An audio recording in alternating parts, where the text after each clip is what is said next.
passion. Beyond take two, take a walk beyond Hollywood. Beyond the lights, camera, action is the hard work and passion. Welcome.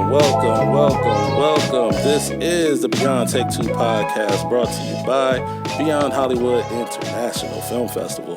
I am your host, Madge, and today we have a special guest in the building with us. This young lady is a clinical psychologist by day, or used to be, so she says.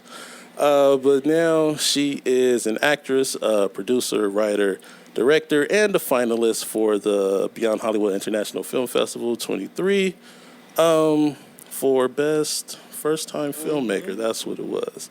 Yes, for her short, My Name Is. Miss Josiah Darwish is in the building, everybody. How are you? I'm good. Feeling good. Wonderful. So you are out here for another film festival, and we are going to talk about everything, Josiah, in 1 second. But first, it's time for our Buttered Up segment. All right, so today we have Pops a Lot. And you can see we got a couple different flavors over there. But today we're going to try the mango habanero. Right. So you can grab the bag if you like. Is it? Okay. Yep, the orange one. All right. Shout out to Pops a Lot. Shout out to Mary at the production plant. I met her yesterday as I was going to get the popcorn, and she was very sweet. As a matter of fact, everybody there was very sweet. So shout out to them. Okay. Now, is it going to be heavy on the mango or heavy on the habanero? That is a great question. I'm going to let you try it first and answer that question. You've had this already? I've not. Okay.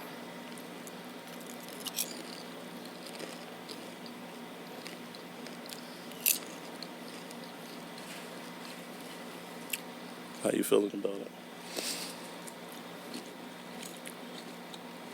Mm-hmm. It's got spice. It's interesting. But it's not, It's not overbearing. it's not going to hurt you. You got the sweetness too. Okay. That's pretty good. On a scale of 1 to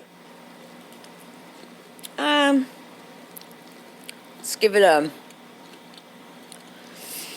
don't know, I'd give it a 6. Give it a 6? Just because it's not I wouldn't eat a whole tub of it. It's a different flavor. It's a different type of flavor. I like spicy, but...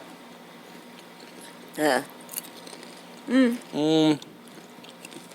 you think? I'll give it an 8. It's a really good popcorn. Wow. It's not one that I would eat every day as well, but the quality of it is really good. Yeah. It's a really good popcorn. Pops a lot. This is wonderful. I want to try another one. We'll do that off camera, then we'll try a different one. Okay. Thank you, Pops a Lot. They are in Home Goods and all kind of different stores. Really good product. Thank you very much. Josiah. Yes, sir. Tell us a little bit about where you are from and how you got into film. Oh, okay. How did I get into film? I think I have the very classic story of always wanted to act, always was mesmerized by Hollywood. I remember trying to stay up to watch the Oscars as a kid because then they probably went past midnight and didn't matter. I couldn't. No tape delay at that time. Oh my God! And it was something very magical about it. And but I have a family that is very academic. Yeah. And also artistic and creative, but academics came first. And I remember I was probably maybe in junior high or maybe my first year of high school. My parents went to New York City. Where'd you grow up? I grew up in the Bay Area. Okay. Out in Daly City, Fogtown. Okay. Yay area. Yeah, yay. Okay. My brother lives in Livermore. Oh, in Livermore. Yeah. Okay. Yeah, he's been on there like 6 years now. Oh, wow. Okay. Yep. I'm into Livermore because they got the outlets. Yep. You know? And my parents, so they went to New York and they come back, and one of the first things they report is that everybody who served us, every waiter, every server, everything, wanted to be an actor. Mm-hmm. So, that's where you're going to end up if you pursue this, waiting tables, and that's just not acceptable. So they want to discourage your dream from a young age. Oh, yeah, right away. They had me attending orientations for law school at like 16. Oh, wow. And because I had a juvenile law class in high school, and the teacher called home and said, "Oh, she's doing really well." Right. And so my mom said, "You could be dramatic in the courtroom." I was like, "Okay, no." Now, what did your parents do? So my father's, he's kind of a celebrity in the world of academia. Okay. And he's retired now, a biochemist and the assistant dean of admissions for UCSF Medical School. Okay, awesome.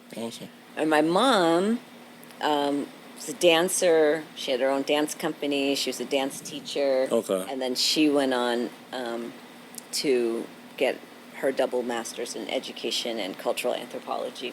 Awesome. So there was the creativity Yeah. and the exposure to the arts, but there was definitely a focus on school. Right, exactly. So I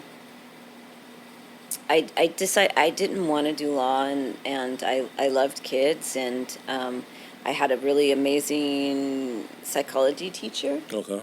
in high school. Hooked me onto and I thought I had You had magical. psychology in high school? What school you go to? Westmore. It was Mr. Doctolaros was his name, and he was so much fun that he hooked us all in. And then I thought, I have these powers, like I know your defenses now. I know this and that. I thought I knew something, but it turns out, I found it fascinating, and I went on and got my doctorate in clinical psychology, and became a pediatric clinical psychologist. Okay. And did that for a while, but then every so often I would get this sense of like, this is not my north. This is not what I'm supposed to be doing. And when my youngest launched, I was talking to my therapist, and she said, if you could do anything right now that you want to do, what would it be? And I said, acting. I film. And she said, well, you didn't have to hesitate. I was like, no, it's right. I always knew. Right. And so she encouraged me to first, just do an improv class. And I did that. And the next thing, I was taking classes at Berkeley Rep. And that wasn't quite what I was looking for. And then I discovered the Meisner Technique Studio in San Francisco. Okay. And I applied and got accepted. And the school at that time had just begun a film lab. Okay. And they had equipment, and they really were encouraging people to start exploring kind of making films. Yeah. And we had an assignment of writing a one-page synopsis. And I didn't have anything. And all of a sudden on the ride home, this story that became my name came to me. And then I made it, and the rest is history. Wow. That was my, Okay. What about My Name Is? Like, how did you come up with it? Was it like something that happened, or what type of experience did you have that kind of brought it to life for you? Well, the main character's name is Ahmed, which is my husband's name. Oh, okay. Yeah. And so it was just every time we would go in to get coffee, he would always give a different name: Bob, Al, Alan. And we would have these conversations. I said, why do you do that? And he would tell me these stories about all the ways that his name had been butchered. And it's just such a hassle that it made it easier. And then I started talking to other people that had very unique names, or names that we just don't hear that often. And they would share their stories. And And it's like, oh, I think a lot of people can connect to this. So. I mean, I definitely connected with it. My original name is El Melchizedek. That's my first name. Oh, wow. So you can imagine, like, the trauma that came along with that. Wait, tell me about your name. Where is it? What are the origins? It's Hebrew. it means God, the King of Righteousness. It's actually in the Bible. Yeah, yeah. I haven't read. I'm Well, gonna say. I ain't read it neither. Okay. So don't forget that. Confession. But yeah, so when I saw it, I was like, I feel you. My go-to name is Mark. So whenever whenever I go anywhere, if I'm going to like Starbucks or, hey, can I get a name? Mark. Oh wow. Mark. Okay, so Mark. you get it. Definitely get it. It's I mean, because it could be traumatic a little bit, you know. And I know in the film, it's like, I think there's one part where you said like something like, you know, you're kind of like denying your culture at the same time. You know what I mean? Like, and it is that, but it's just like it can get tiresome a lot. You know what I mean? Just I feel your husband's pain. Yeah. Now, does he still do it? Yes. He still does it. He still does it. That's funny. That's funny. And that's why at the end of the film, when we go back and the Ahmed is back at the coffee shop, and they ask for his name, I end You the cut it film right there. Yeah. Because I don't have the right to say what the right answer is. Right. Because that's not my struggle. That's not my challenge. Right. So whatever name he gives is that's his choice, and I don't. But as the filmmaker, I didn't feel like I could decide. Right, like, well, this is the conclusion. You need to, yeah. No. I feel that. What do you think Ahmed said in the film? If it did go on, what would he have said? Ooh, good question.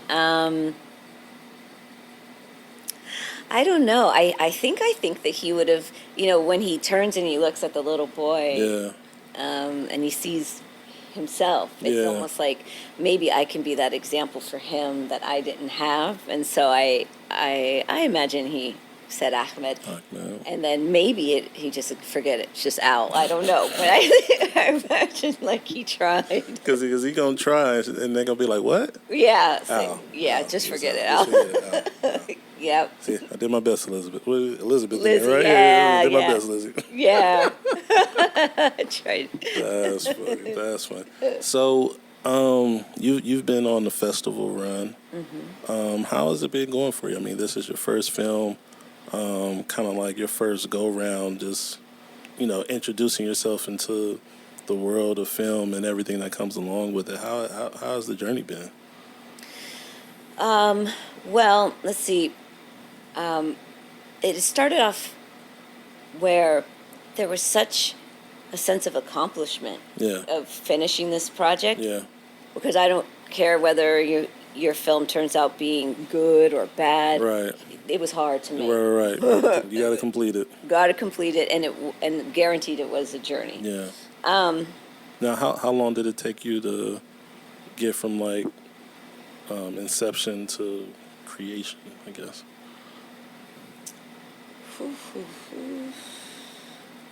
I want to say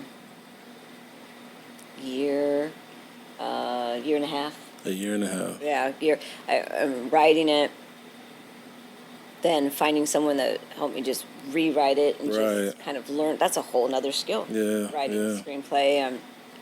And then what happened is, as soon as things opened up after COVID, I flew down here to do headshots, and I flew back to the Bay, and my daughter's partner knew this filmmaker who was still trying to cast for this feature. Okay. And then, boom, I was casted in this feature. Awesome. And while I was still trying to finish this, so they just went one right into the other. I did that, and then I went right into this one. Okay. So it went fast. Okay. It went fast. I think you asked me something. No, the circuit. Yeah. Oh, the festival circuit. Yeah. I think initially what was interesting is that I'm so excited, and I take this little film and I'm in Mexico, and Hurricane K is hitting, and I don't have any internet, and I'm gonna get this film submitted to Sundance. And it's like, and I'm in the rain, and the water's rising up, and I'm trying to get in close enough to the a hotel where I can hijack their internet so I could cinema, which is going to take a long time to upload this. It was crazy, and finally, my editor was doing it for me. And the funny thing was, I was so caught up in the process. Yeah. I didn't have that objectivity where honestly I was like, this is not a Sundance film. Like, this is not a film. But there was something about finishing it and submitting it. And I was just, so happy that I did this. And then I submitted to other film festivals, but I had already started another project that I was writing. Okay. And it was a really interesting thing to be getting all these rejections on Film Freeway. It's like the status is changing your film. Sorry. And you just, while trying to stay inspired and confident as I'm writing this feature and getting, so it was a very weird time.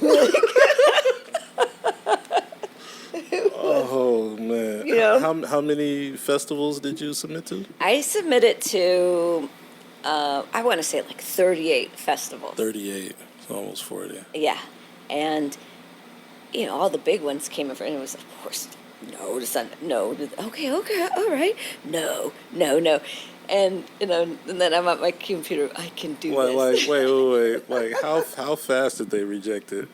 Was it like you sent it and next week they rejected it, or? No, it was whenever their notification date was. But it just felt like every day was a no. Yeah. And I just said, all right, lean into the rejection because there's a lesson. There's a capacity that those rejections are growing inside of you. Right. So I took it and I stayed focused on my project, and I didn't waver in my confidence. Yeah.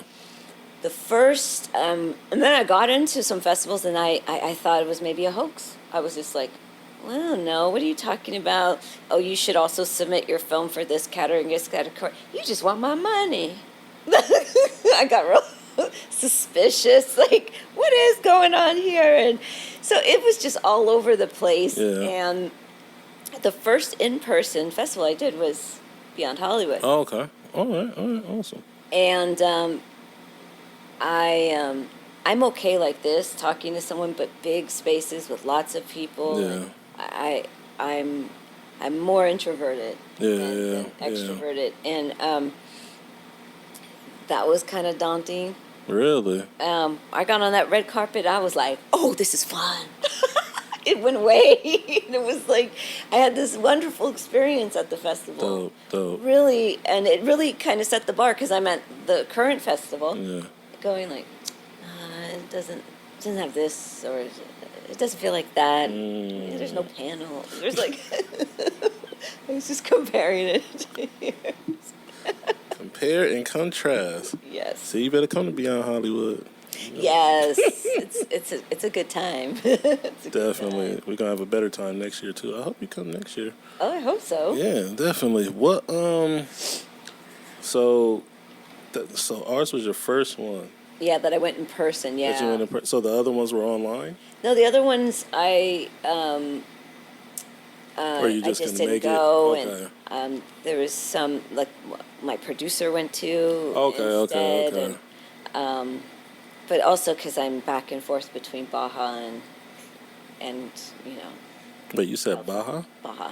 Oh, what you doing in Baja? We've been when my husband and I decided to pack up the house, unload everything, and become pilgrims. So we just move around, and That's awesome. and then because the project I'm working on that I'm writing takes place primarily in Mexico. Okay. It worked out great. So we've been down there for a year.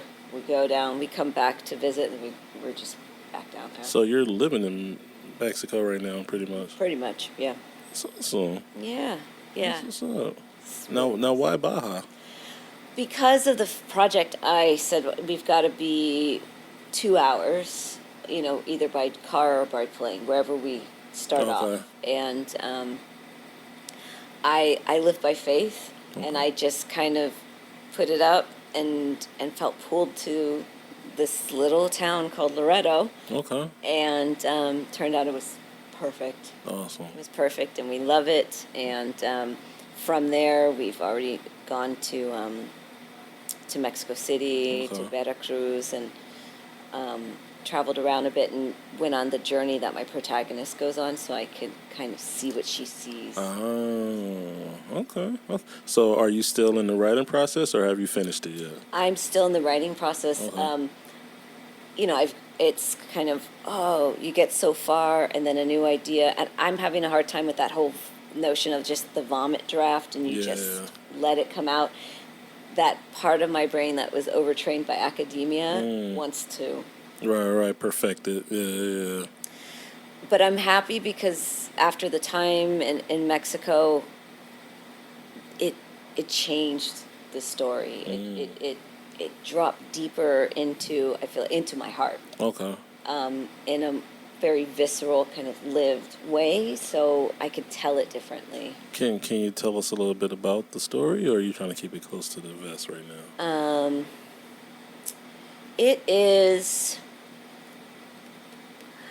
It's about a young woman actually from LA. Okay. Who experiences a traumatic incident here, and as part of her healing, her mother, who's deceased, who's from Mexico, and as part of her healing journey, she goes close. She wants to feel closer to her mom, so she goes to Mexico, and discovers much of what she longed that she was longing for, she wished that her mom could be there to give her. Yeah. The land gives her, the people give her, the culture Okay. give her. Dope. Yeah. And it's a feature? Mm-hmm. All right. Awesome. Yeah. So are you just writing it, or are you going to go into production as well? And I can't hand this over to anybody. Like, I want to see it all the way through. When I was working on the feature that I mentioned, the director kept me behind the camera with him. Okay. And I discovered very quickly that this eye that my kids would always say, "Mom, you're so OC the details." Like they would just things would just be slightly moved, Right. and then they would just sit and laugh because I'd walk in and instantly know where everything. Right. And my siblings growing up just said, like, "What is wrong with you? We're gonna rent you out like a maid or something because you're so." I loved the lines in the carpet, and I loved I could just see symmetry and I got behind the camera and realized, this is valuable. This is where it has value. Right. And I had that experience of feeling like, I think there's a director inside of me, and so I'm gonna give it a go. So you're gonna direct it? I'm gonna direct it. I wrote a little part for me in it, just a little part, but I feel like I'm gonna take it all the way. That's awesome. Yeah, That's thanks. awesome. Your husband is supportive, I'm assuming? Mm-hmm. Yeah, he's enjoying kind of the research process because we get to go to all these places, and there was an adjustment period because for him it was I remember once he said, "I didn't marry an actor." It's like a weird. I married a psychologist. Right. Had this idea. Now it's so different. Right. Now, do you feel like you're different? No. I think that there's a reason why I worked with children and not adults. Is that because the medium for working with kids is play and imagination, and that was more in alignment with just who I am, right. And so I think I just get to bring that love for like just the imaginary worlds and play and everything to film. I think it's just part of who I am, and but I do have still a very much my creative process. It does have a strong component of research. I think that's where I feel most comfortable starting. Is like, let me understand something deeply and do this research, and then it could drop into like my heart space and the creativity, and then I can Awesome. What was the film that you were featured in? Was that your first role? That was my first. Okay. Yeah, in front of the camera. Awesome. And it's a funny journey because you're told, oh, you got to get to LA. You got to earn enough credits first in the commercial market in the Bay Area. Then you could get to LA. And then you could like climb and claw and plead your way up this like mountain, right? And compete with like in rooms with 200 people who look just like you. Right. I said, hell no, I'm not interested. I hear that. And I decided that this feels more like in alignment with a calling and a purpose. It's not about fame and notoriety. In fact, I could do without all of that. Right. I think there's something very sacred about being a storyteller. And about... You said sacred? Very sacred. And spiritual, about telling stories. And I think that all along in the training, I knew that I wasn't going to follow that typical path. In fact, when COVID hit and we were still in training, and one of our teachers would say, "This, want to talk about the market," I would just mute him because I was like, "You're an older white gentleman. I don't think you could tell me about what my journey's going to be like." Right. And this was the Meisner school. This is the Meisner school. I knew that I was going to surrender my path to my higher power. I knew. So people say, "Are you going to get an agent?" I said, "God is my agent." And I'm going to just be ready and hone my craft and my instrument and keep doing the work so I can be ready when the opportunity comes. Yeah. And so my production company is called Gig Films, which means God is great. People think it just means gig. I got a gig, but no, I saw the all the letters are capital, so I know it stood for something. Yeah. Oh, good. Yeah. So when this opportunity came, my classmates were saying, "How did you just jump the line? How did you just get? You didn't scrape and crawl and plead your way up to the top of this endless mountain in Hollywood." Hey, I ain't 19 no more. No. No, I'm not. Thanks for pointing that out. No, I'm just kidding. But and so that's why I can say, yeah, I'm going to write this and I'm going to direct it and because I'm living in alignment with my what I think is my purpose. Right. And I have complete faith that what I need for that journey will present itself and it will be what it needs to be. But I have a story inside me I feel I need to tell, and I'm not going to wait for some person to give me permission to tell it. And so, that was the first one, and it was an amazing learning experience. And I really do feel like it's not typical that you come out the gate and you're making a film that had a little bit of a budget, right? And is that film out or not yet? Not yet. Okay. In fact, the last time I was up in the Bay, I had to do some pickups. Like they were still filling in some stuff. Okay. But the director had told me there should be the trailer and an early cut should be done by October. So I'm interested when I go up. I'll just. Awesome. We'll see. That's dope. What is the film about? It's about a young man who, in a very short period of time, he loses his father. His mother died during childbirth. He loses his father. His beloved local bookstore is closing and moving. He loses this girl that he likes. So he's losing all these things. But at the end of that spiral is a profound discovery. Okay. So. Dope. Yeah. That's awesome. Who do you play in it? I play Asia, and she is the mother of this young man's best friend, and he's kind of like my second son. Okay. Okay. Yeah. That's awesome. Look, you just making moves already. Damn. Like you said, I'm not 19. Hey, look, I feel it. I just hit the big 4-0. So Congratulations. Hey, the clock is ticking. So. The clock is ticking. No, 40's the new 20. You're good. That's what they say. I need to start jogging or something. Then I'll probably feel like I'm 20 again. I got no time to exercise. Oh my God! Wait, when's your birthday? March. This is March 13th. That's my son's birthday. Really? Yes. I bet he's a great young man. He is. He is. He really is. That's dope. That's dope. How old is he? 24. 24. Okay. 24. Now, how many kids do you have? 3.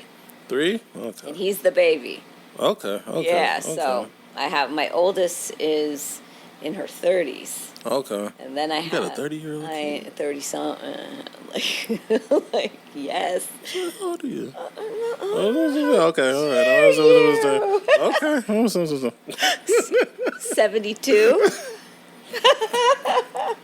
Right? No, it was like, yeah. So I it was a pivot. Yeah. Yeah. Man, I just sent my oldest to college. What? Yeah. Congratulations. Yeah, he's out the house. Woohoo! How many more do you have left? 2 more. Okay. Yeah, I have a sophomore. He's 15, and then my baby, she's 4. Okay, I think was the baby at the festival? No. That was Veronica's baby. That's Veronica's Yeah, baby. yeah. That was Okay, Veronica. then I've seen. Then she is on your Insta. Yeah. Okay. My baby. Yeah. Oh, okay, that's right. No, she's on there. She's something. I dropped her off at school today. Started kicking this kid. I was like, oh shit. Oh my God. I didn't even tell my wife. She was just like, I don't even want to. I don't know what happened, but the little boy said something to her and walked by. And then she started just kicking. I was like, what's wrong with these damn kids? That reminds me of. I remember one morning I get a call, and it was a mother at my son's school, and this is a pretty white, like, private school in San Francisco, and the woman's cracking up. She can't get it out, and she's like, She just laughing. I have to tell you. And my son was very impulsive, and there was this mom who was a little bit like always in the mix. Yeah. She was trying to scurry him along and tell him, "Okay, come on, Khalil, you gotta come inside. You gotta come inside." He wasn't ready to come inside, and she kept, and this mom's telling me that my son reached up, grabbed her little blonde bob, and I was like, he what? She said it was the funniest thing because I think he did what all these other moms wanted to do. Right. Yanked it. Shut us down. Get away from me. So kids are gonna like. That's kids for you, boy. They're gonna do things that make you just kind of. Trust me, we ain't pulling hair at home. Trust me, I don't know. Hey, my baby. She's spicy. Yeah. She's spicy. You know, it's not fine. Yeah. You're 4. Why do you even know this? Yeah. And it's like this thing where you want the spice, especially for a girl. You want her to have, but like, who else is she gonna practice on? Right. Who's gonna help her like perfect her aim? Right. Exactly. That's the $1 million question right there. Mm-hmm. It's like, man, you don't want you going to school doing that. Mm-hmm. But you don't want to, like, no, you're supposed to be like this. And you know what I mean? It's like, you want them to have, like, their own personality and, you know, kind of develop into their own person. But then you want that control. Like, no, you're a good kid. And, it's like, but save it for somebody else. Somebody else. Don't do that here. You don't need it right now.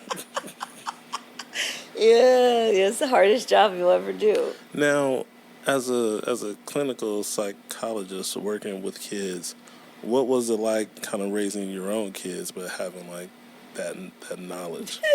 I mean, if my kids were here, they would probably give you a whole different answer. Like, I think what it taught me was that we want to like distance ourselves, like, you know, and look over there and say like, oh, I wouldn't do that, or I wouldn't do that, or I know better. But the truth of the matter is, we all, I think, exist on a continuum. Yeah.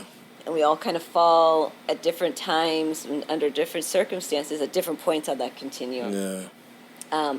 So I think it made me a better clinician, because there were clinicians that maybe didn't have children that were very quick to judge parents, and I tried not to, because you have no idea how hard it is. Right, right. As a mom, it didn't make me like a perfect parent. It didn't make me immune to some of the like mistakes and pitfalls that parents fall into. Yeah. I grew up getting whoopings, you know, Right. like it was like, get the belt, get that wooden spoon. So there were things that I'm like, I'm not doing that. Right, Because right. that's not happening. So there was a lot of talking. Yeah. A lot of talking about feelings. And then I remember one time my son was maybe, I don't know, 4th grade or something. There was he always was drawn to very sweet, very kind of cerebral kids, not necessarily like the cool kids. Right. And they were out playing with a ball, and then the real tough, cool kids took the ball. And he went over and start saying to these kids, like, how do you imagine Andrew feels about you taking his ball?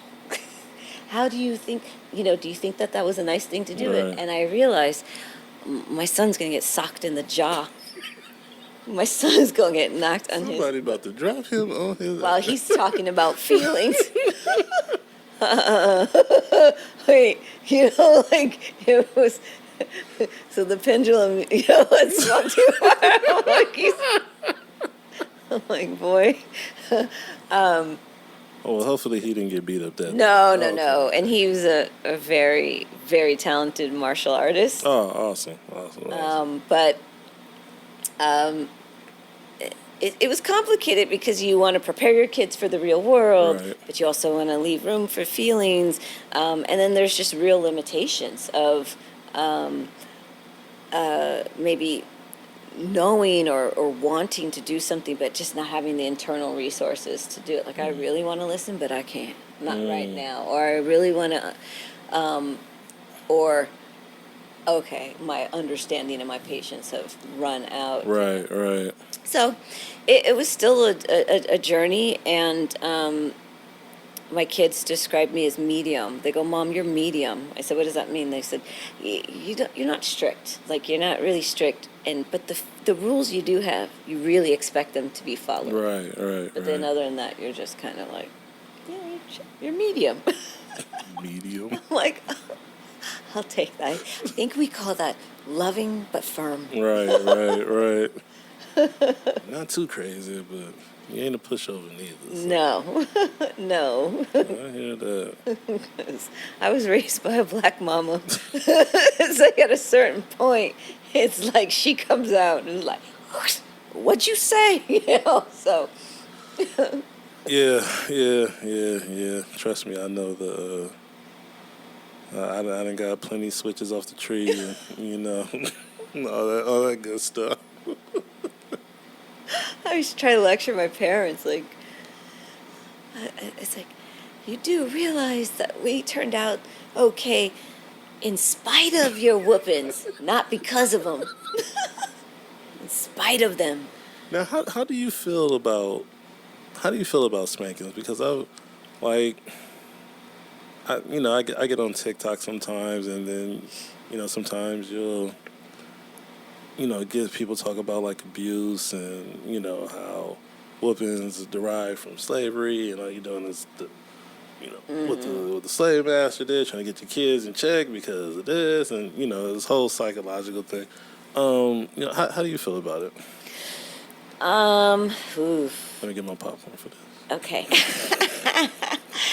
I'm not a fan of corporal punishment. I feel like if you just step back and just look at just the optics of being this very large, powerful, full-grown adult and this tiny little vulnerable being that is just becoming familiar with themselves, the world, and all the changing dynamics and relationships and expectations and tasks and, all those things. Right. I feel like the first thing that our kids come to teach us is patience. And I remember feeling like a lot of the times when I got whooped from my parents, it was more their patience had worn out, their frustration, and what they were modeling is like when you get really frustrated, you can become physical. And I also felt like I wanted to understand what was going on with my children, and I wanted them to know that that I respected them. And I can't teach them respect if I'm putting my hands on them. Right.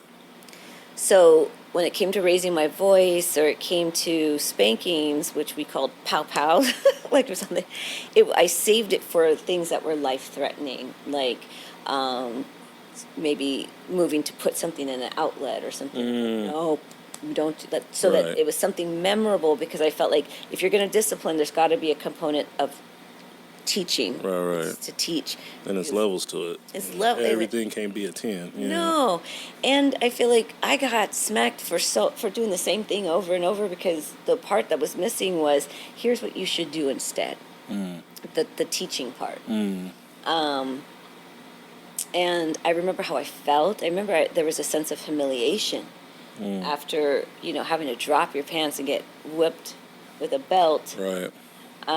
There was a sense of confusion, like, these people are supposed to make me feel safe, but I don't feel safe in those moments. And I didn't want to do that with my kids. So there were pow-pows in, like, you can't do that because, like, you could die. Right. But there weren't spankings. And my mom said, "You gonna raise some brats." That's what she told me. "You gonna raise some brats." And That she sound like a black woman. yeah, she's like, And then she'd come back. Spoiled ass Yeah, she kid. was spoiled. Yes. And then she's like, "And I ain't watching them. I'm not gonna watch them brats." So she said, "Don't even call me." And then my firstborn, Angel, like the easiest kid. And they were all just so sweet, and they were so respectful, and just lovely beings. And my mom finally came back. She was like, "All right, you taught me that you didn't have to, like, whip your kids to get them to be respectful." I said, "No, I modeled respect by treating them with respect. I want them to learn please and thank you." I said, "Please and thank you." But that doesn't mean that I didn't lose my shit. Right. And that doesn't mean I did everything right. I did not. Right. But I tried. I tried to really correct the things that I felt like I really was conscious of, that I did not want to repeat, that I experienced growing up. And I mean, it's not like I had bad parents. It's just they were a product of their environment. Yeah. And that's all it is, really. Like, you're either gonna repeat the same thing or you're gonna do the complete opposite. Because you're just learning, as you go along. So I definitely feel that. So no spankings in the house. No. I did a little spanking when I was, but it kind of, like, you don't feel good about it. You know what I mean? Like, you don't feel good about it at all. Yeah. So. Yeah, I always felt like I got to figure out how to use my words. Right. Instead, And one thing that I kind of look at is, like, like you said, like, kids are, really coming into themselves and, trying to figure out who they are, what they are, and you know what I mean? And it's just like, there's grown adults that don't know how to behave. You know what I mean? It's like you expect So a 5-year-old to know it. You know what I mean? It's like, even if you tell them, it's just like, yeah, but you still do stupid shit. Like, all the time. You're 36. Like, That's you right. do dumb shit. So. All the time. So true. So it's like you have to have that patience, and like you said, you got to have that component of teaching. Yeah. Because it's like, if you're just yelling, what are they getting Right, out of it? they're It's not more getting just none. the release. Because, Right, because you're so Yeah. frustrated. Exactly. Yeah, You yeah. know, but I mean, I think that, I think if my kids were here, I know for sure what they would say is, so my current husband is my second husband. Okay. So my first husband, from the Caribbean, very different mindset. And they're like, yeah, you didn't spank us, but he spanked us. And so that's a recent conversation that we've had. And what I've kind of worked through is that it's very common for me growing up in a household where I was spanked, and my mom would say, oh, it was reasonable. I would say it wasn't what we experienced, but there was no modeling of no one who kind of could come in and intervene and say, hey, no, this can't happen in a home. Right. And so it's very common that even though I can consciously make the decision I'm not going to spank, I still ended up marrying someone who spanked and didn't have, like, in the marrow of my bones, this sense of, like, knowing how to say, to intervene and say, no, this can't happen. Right. Let's It try wa- something different. Yeah, it was more of I mean, of course, those conversations happen, but it was more of how can I just try to be all places at all time and be this buffer all the time for and I couldn't, because there were times I was in graduate school. Right. And so So your first husband, he's the father of all three? he's the father of my second and third. Your second and third? Yeah, Okay. so I okay. had my first daughter very young. So I was 18 okay. months. And then I got married too young. Okay. And then I had my son and my daughter. Okay. And the three of them were, like, so close. That's dope. And there was no half sibling. They just love each other. Yeah. But he was a remnant of the unhealed, kind of unexamined parts of my own childhood. And so I marry this person that then gives me this opportunity to work through things. But in the process, my kids had to experience someone who did not parent in a way that was consistent with my ideas of parenting, Right. which is eventually why Why? Okay. I got a divorce. Do they have a good relation with him, or No. not at all? No. That's how my he wasn't actually my grandfather. It was my grandmom's. I think it was her second husband. And like from a young age, like I went out there at. I may have to pay you for this session, but Just paying popcorn. I went out there with my older brother, and I had to be 5 or 6. I think I was going to kindergarten or going to first grade. So it was the summer before I was going to the next grade. And he was just, like, abusive as shit. Like, I think one time, like, I got, like, chocolate on my hands. And I don't even think, like, chocolate was on the walls or nothing. I just got it on my hands. He just beat me. Oh, my God. It was just weird. Like, we would do, like, math or whatever, and he have the belt right there. And, yeah, like, if I got one wrong, whack. Oh, no. Like, spell such and such. Got it wrong, whack. Now, I became a great counter and a great speller, but... Right, but still. It's dramatic as shit, Hell though. yeah. Hell yeah. And I never went back there until... When did I go back? I think it was like my grandma's 70th birthday. It had to be like over 20 years before I actually went back. Wow.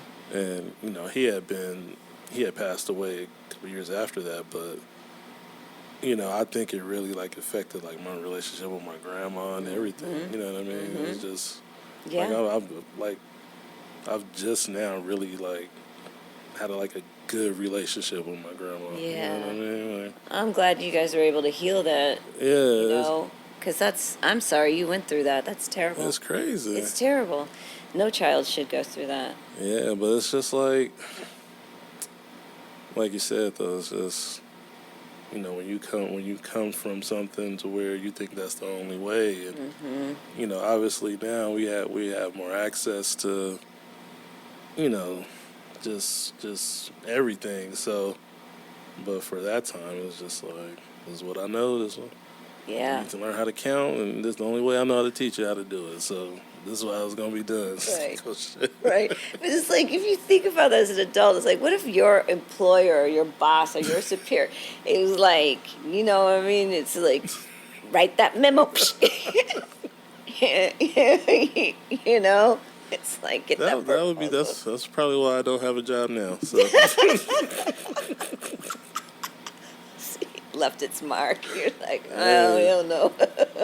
no more superiors. No more. Now I just have a wife now. I love you, baby. I'm just. Oh, yeah. Careful. Careful. That's interesting though. Have you ever thought about making a story about like your life? Maybe your first husband. Oh, no, not about him. Well, I Like, mean, just yeah. about like the whole aspect of. I actually thought about making, it was more of an idea for a series of that, about my childhood, because I grew up in Daly City, where when my parents, so I was born in Waltham, Massachusetts, and then we came out to California when I was maybe 2. Okay. You said Waltham. Waltham, Massachusetts. Waltham. Yeah, my dad was getting his PhD at Brandeis. Okay. And then I was born, and then he was hired at UCSF, so we moved to California. Okay. And right when we got there, they had just settled a lawsuit because they had written in the bylaws of this development where my parents ended up buying our house that you could not sell to blacks or Jews. And so they just fought them. And so, but it wasn't very diverse. And there was our family, then at the corner there was the Taylors, and around the corner there was the Johnsons. And then other than that, there were very blue-collar white families and a few Asian families. And this is in San Francisco. it's in Daly City. Daly City. Yeah, just Now, how far is that from like Frisco or Oakland? from San Francisco, Daly City is probably about, without traffic, like another 20, 25 minutes. Oh, okay, so not far at all. Yeah, you're on the border of like Daly City and Pacifica. So if we did this, we would at night run, like climb this hill, hop a fence, then run across the freeways.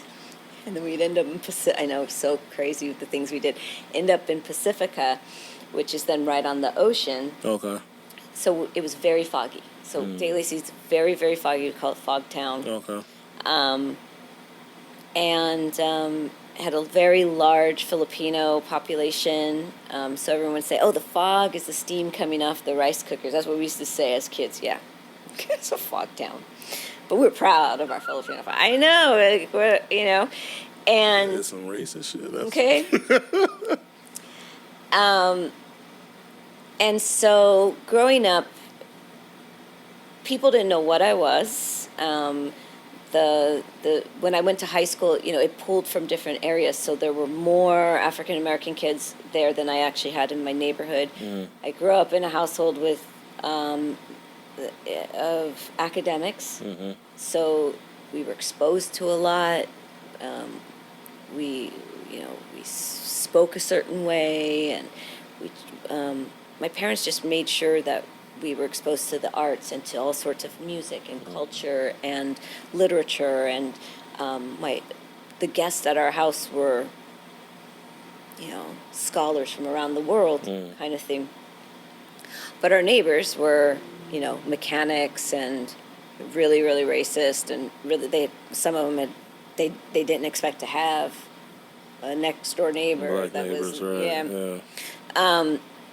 so it was a very interesting time and an interesting way to grow up, where constantly being asked, what are you? What are you? Because I didn't fit whatever narrow idea people had of being African American. Right. And yes, there's a lot of, my mom's half white, and there's a lot of mix. Yeah. But our identity, my mom, she took her little floppy fro because it could barely stand up, and let it grow like Angela Davis, and that's how, like, we lose her in the store. We climb up, we see the fro. We're like, okay, she's over there. There. But there was such a pride in our history and our heritage and where we came from. Yeah. So there was a lot of racism because the N word was used very freely, and then from the Filipino community, there were, people would come up and speak Tagalog to me and think that I was Filipino, and I was always like the black girl at the party, or and I was kind of punk rock alternative, shaved head, mohawk. Got any pictures? Yeah, not with me though. Like I had my own kind of look, and so by the time I got to high school, a lot of the other African American kids would look at me like, "Who are you? And why you talk white? And you think you're white? And where's your Michael Jackson buttons? And where's your this and that?" And that's just not. I grew up in a house where I was exposed to so much that, my parents hated my music, but that's kind of like, that's where I landed. Right.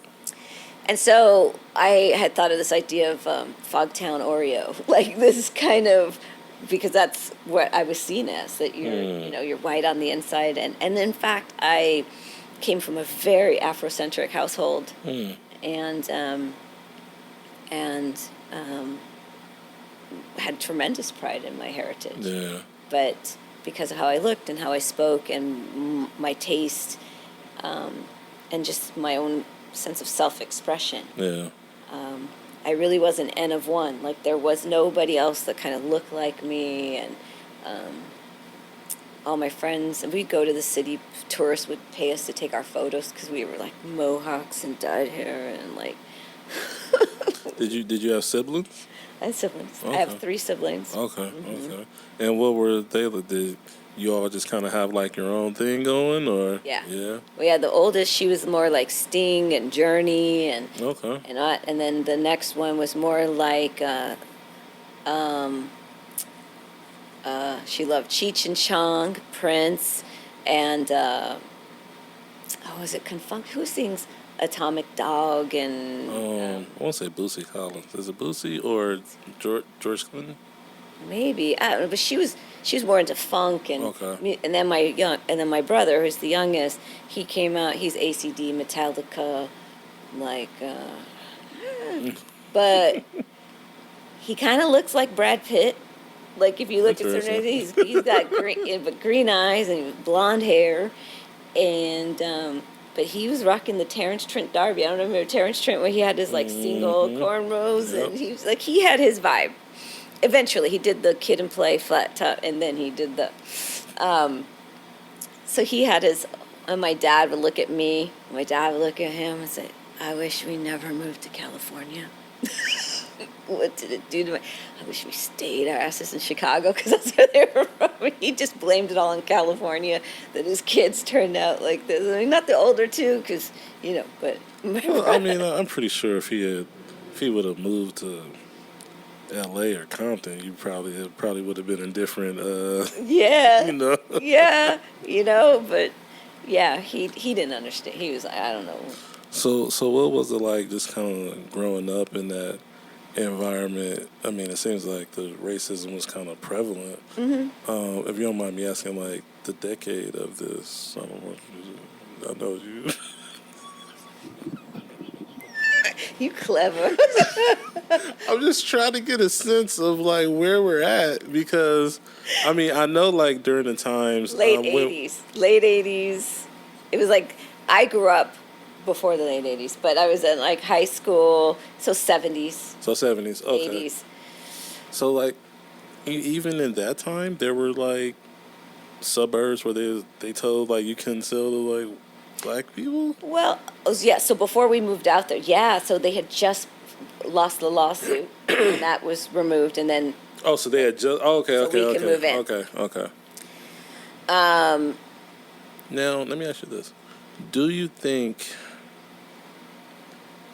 that was? How am I trying to ask this? Like, did your parents know that the lawsuit was going on? No. Oh, they didn't know. Okay. they didn't even know because it had finished, and then when they found a pediatrician, our pediatrician was Jewish, Okay. and he said, "Did you have any trouble buying your house in that area?" And then he told my mom And then he said, okay. because So he they was didn't even part know. of the fight Okay. to get it. To get it go. Mm-hmm. Okay. So So they this was like a suburb, Yeah, a newly built suburb. Okay. yeah, and you know that song, "Tiny Houses Made of Tiki Taki." Tiny houses on the hillside, tiny houses made of tiki taki. Like if you saw the show Weeds, Yeah. okay, that theme Yep. song, The theme Tiny song. House, Yeah. it was written about Daly City. Oh. And so it was just kind of like, these little houses and, but then stuff was happening. It's very interesting. I love the metaphor of the fog because if you kind of, when it rolls back, growing up, like, I have someone I went to school with who was in the house next door to where they were hiding Patty Hearst for a period of time, or you find out people that I went to high school with were hooked on drugs and turning tricks outside of school, or there was this young man that told a story, like for years he was like, his mom kept him locked up in a basement and Holy shit. called him it, or called, like, all of these things were happening. Horrible, now that I look back, stories of friends of mine who would say that their dad would have these poker nights, and if he lost, he would come and wake her up, and then if he couldn't pay, she'd have to like give these guys a blowjob. And we were kids, but she's like, but you can't tell, you can't tell anybody, and we didn't tell anybody, and I wish we did, but so you have these like this facade of this little town and all kinds of dark stuff happening. And but it was very much like, I remember when Roots came out, that was hell. Why? Oh my God. I can remember we had this family on the block, and they were very blue collar, white, and racist. And I can remember one of the sons calling me over. He was in the upstairs window, and I was in the driveway outside the house, and he says, hey, because I was friends with his little sister. Can you pick that up? And as I'd go to pick it up, he'd like spit on me, and he'd call me Kizzy or something. I mean, like, you'd get the Kizzy jokes, the this and that, and it was a big deal to watch Roots in my household. Like, my parents were like, this is what's happening. Right. And then we would talk about it and stuff. But in the world, it was kind of weaponized. And I remember being in the second grade, and I loved poetry from a young age. Yeah. And I had this favorite poem by Robert Louis Stevenson. And my teacher said, today we're going to learn a poem. And we were learning what my favorite poem, and I knew it by heart, and I was so excited. And then we went through it. She said, who would like to try to recite it? I was like, me. And the look on their faces when I could recite it perfectly was just like, what? They couldn't comprehend, and you could tell that it was something so unexpected that I would be the student that would,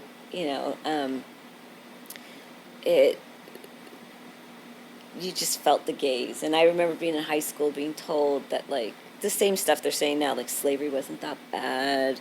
Everybody had a task. Everybody had a role. I got kicked out of class because I went off on the teacher. But it would just be me in the class. Like, there wasn't a lot of, African American. And this is in California, people.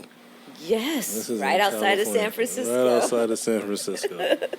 Holy shit! Did your parents ever think to like move to a different neighborhood or no? No, I'm not sure they understood everything. I think the reason why also they gave us such, they really gave us such a sense of pride in who we were and where we came from, is that they felt like they were arming us with something, like a buffer and like armor, so that when the world tried to project a negative image, we could just like say, that ain't me.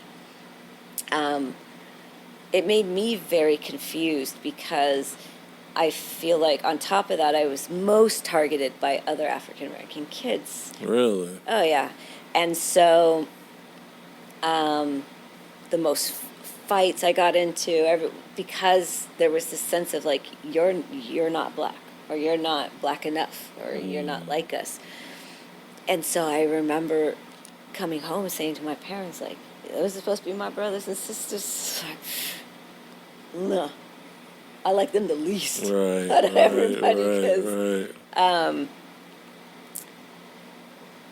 I've come to realize that I think a lot of what the difference was, it was probably more of a class difference. Yeah. It was probably more of a lot of these kids were being raised by their grandmothers because maybe they had an incarcerated parent or a single parent, and here I was, the way I spoke was just different. The way I was, and so it was more, when it came to, I think, the other African American kids, more of a class difference.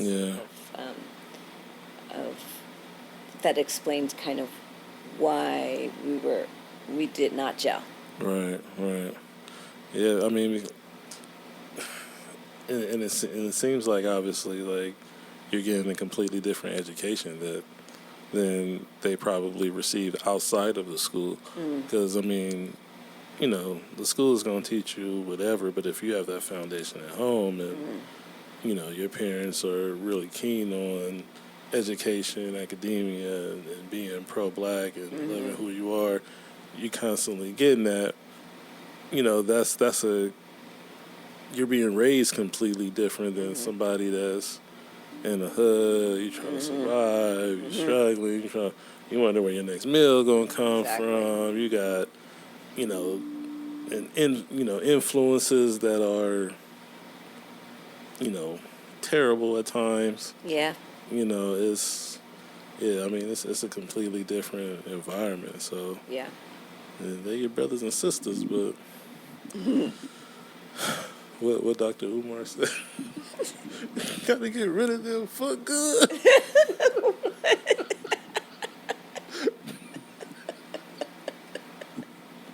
I'm just gonna show you. That's some of the funniest.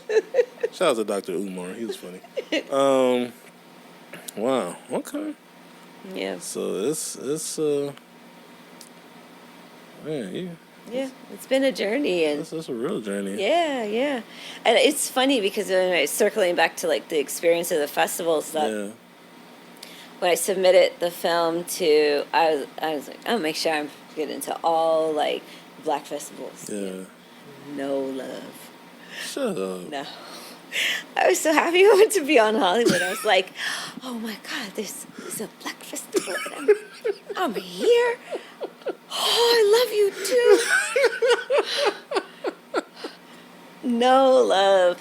And I have no idea, because you could get rejected for a million different reasons. Yeah, you never know. But I took it as like, see, again, I'm not black enough. My story's not black enough. Like something like that. And so it's still with me in this way. I have a counter voice. It's like, you have no idea if that's the case. It's like, you could have those feelings for today and then let it go. Right. Yeah, it's still there, because I remember feeling so kind of that sense of like, kind of just brought back all those. Yeah. like, Wow. So none of the African festivals or black festivals? No. It just got into Dubai, right? I skipped. I was like, forget, I'm going. Right? But I know it's because of, the subject matter and the character and stuff. But. No, I mean, I thought that was. I mean, when I saw it, like I said, it spoke to me, but I thought it was very creative, and I thought it was very original, because it's like, like if you don't, like the majority of and I'm assuming this, but the majority of the world probably doesn't have that problem, right? Mm-hmm. Like you go in, hey, I'm Mark, all right, you know what I'm saying? Mm-hmm. Like, but it's a real thing. Mm-hmm. And it could be a traumatic thing depending on like I remember one time like my substitute teacher said he basically said like melted cheese on dick. What? Like when he was calling out Ro. Yeah, it was and it was like 4th or 5th grade. Oh, and my no. classmates was like, yeah. Oh no. Like, Chaz, yo. Did he just just weird. You know what's funny though? When I was in middle school. Like I hated my name when I was in elementary. Mm. When I was in middle school, I was 6th grade, 7th grade. And a teacher I can't remember his name. Really, really nice guy though. He comes up to me and I'm walking down the hall. He said, excuse me. I said, hey. He was like, are you Melchizedek? And I was like, yes. Like, who are you?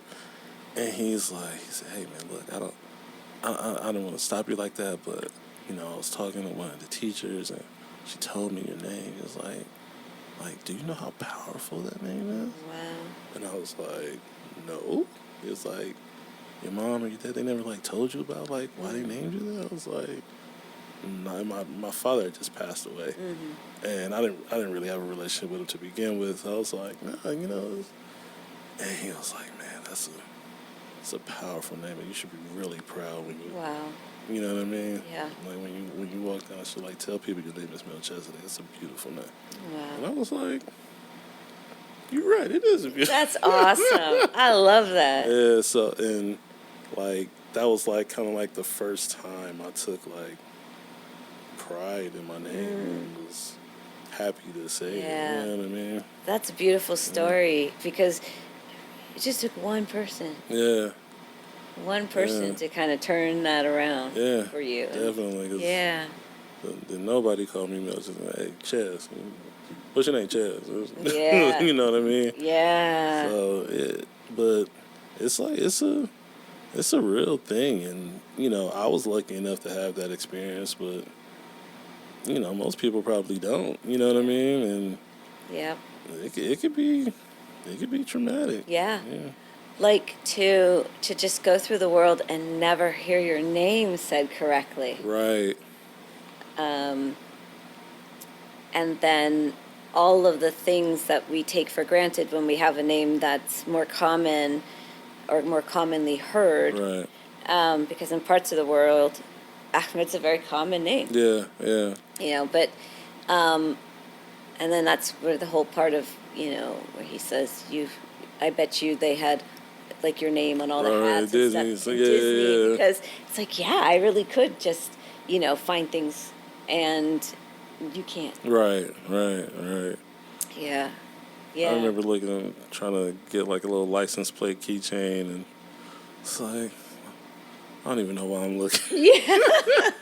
Like, they ain't gonna have chairs, they ain't gonna have Melchizedek, they ain't gonna have none of that. Yeah. It's a real thing, so I'm really grateful for that teacher.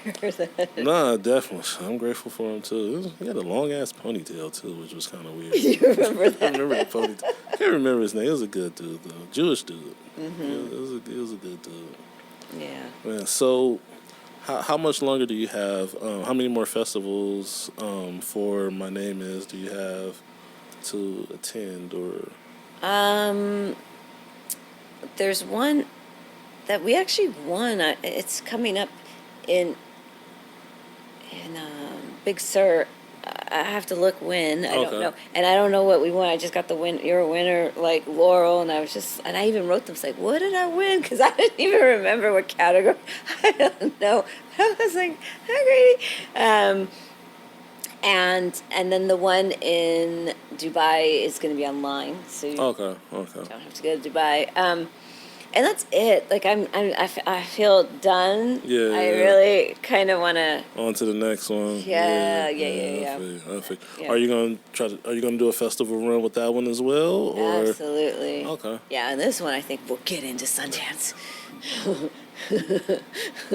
Second time's a charm. Second time's the charm. I think it ticks a lot of boxes, and Well, you know, a lot of those festivals are real political. political. Yeah, Yes, that's you what know I've heard. I mean, it's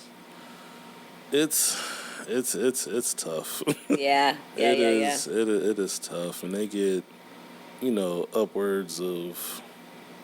I think I read somewhere like Sundance probably gets like 30,000 submissions. I was like, Jesus Christ. Yeah. So it's tough. Yeah. It's tough. How long you think it's gonna take to complete? You say you're still in the writing process, so about another year or two. Yeah. Yeah. Yeah, got to finish writing it, which isn't going to be that hard because the story is very much at the fore. Okay. And like I said, it's all, I have my beats and it's all boarded, and it's, you know, sometimes I think people say like this, it's the second act. They know how it starts and they know how it ends, but it's that middle part. It's that middle part. I got that covered. Okay. So it's just when I get back, just sitting down and then doing the writing and then of course the revisions and all that stuff. But yeah, I think, it's going to take however long it takes. I just feel like I said, I'm in the surrender. I just do the work and it'll happen. It'll happen. It'll happen. What? How are you? And I'm gonna get all up in your business now. How are you funding all this?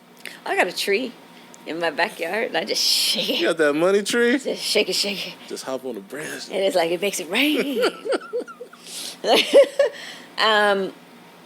So I mean, and the only reason I'm asking is because, you know, funding is a big barrier for a lot of independent filmmakers. yeah.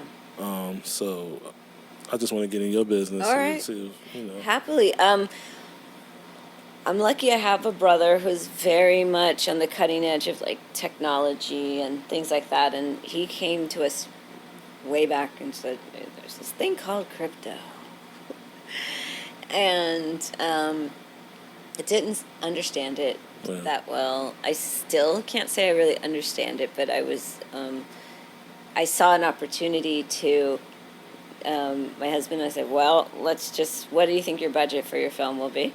And then it paid off, and I was able to so it was a crypto funded film.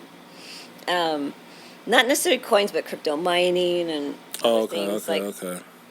I didn't handle that, but I'm very interested in what's happening in these ecosystems with these different coins and things like that, where people are coming together and people can pitch projects, and then the community can participate in the funding. That's one aspect, but I'm also kind of thinking down the line of, what do I need to do? What do I think my budget will be? And then how do I invest now so that it can grow and so that then I can have resources to make my film? Yeah. Because I don't want to crowdsource, I don't want to crowdfund, and I don't want to get in that trap where you get money but there's strings attached, and you feel like you might not have full agency over your project. Yeah. So that's my thinking now. But because I'm open, who knows where it can come from. Right. And I'm not really thinking about what's going to be my return and what's going to be. It's, can I invest, and I don't mean huge investments. I mean just what I can, and then make smart moves so it can grow. And then I find out, well, this is my budget. Right. And that's what I got to work with. Okay. And stuff. But if I had to, knock on some doors, and I would do it. Right. I'd prefer not to. Yeah. And so, and that might, who knows, that might impact timeline and things like that. But I'm trying to find ways where I can create and be independent. Yeah. and but like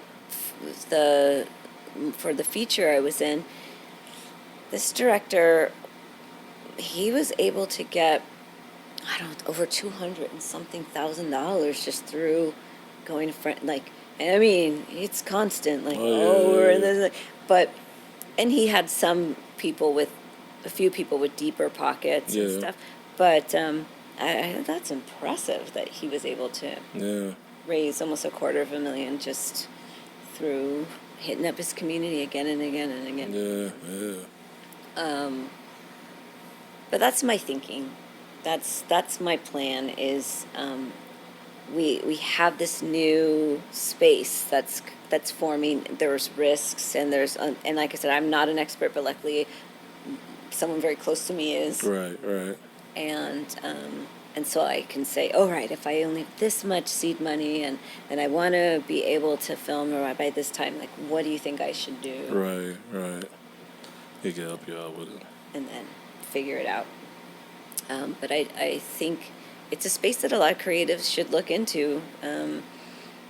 I've learned about like this community DAO where I have these characters and the people in the community are interested in, and then I could say to them, all right, at the end of Act 2, vote. Like, what do you think should happen? This or this? And then they vote. So they're getting involved, and then you make an agreement.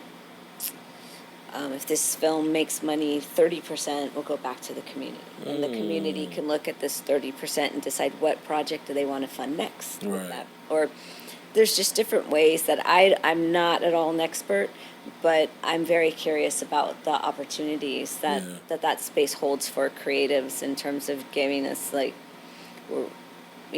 we can greenlight our own projects. Right, exactly. And then the part after that, like distribution. Do you have like contacts for distribution, or you just gonna figure it out when you figure it out?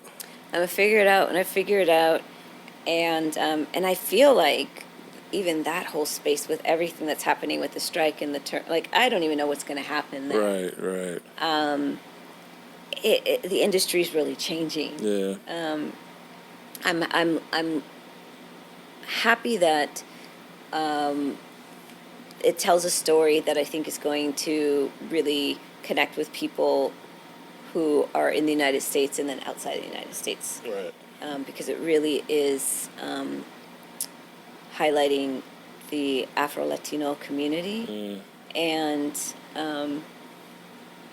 I think it's a story that hopefully there'll be, if this market don't want it, maybe another market will want it. I don't know. We gotta make sure it's black enough. Oh my Lord! I don't know. Okay.